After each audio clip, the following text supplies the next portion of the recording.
Let's talk about the drought conditions that we're facing right now. They're the worst the state has seen since 2016. So what exactly is Tennessee's approach to drought planning and combating a drought? Meteorologist Cruz Medina has the answer for us.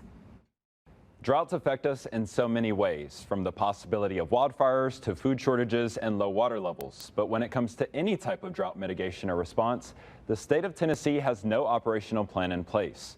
The University of South Carolina's Department of Geography did a study on drought planning in the southeastern U.S.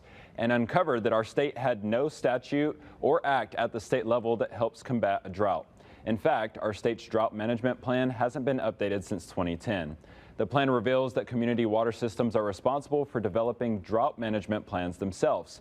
There are no specific drought monitoring indicators or thresholds that would trigger response actions by committees run at the state level.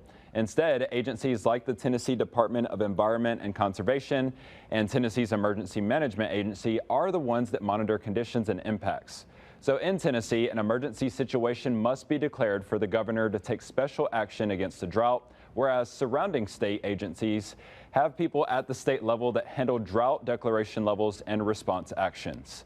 The intensity of naturally occurring droughts is likely to increase in the future because higher temperatures will increase the rate of loss of soil moisture during dry spells. State climatologist Andrew Joyner suggests the state's drought plan should be updated at least every 5 years.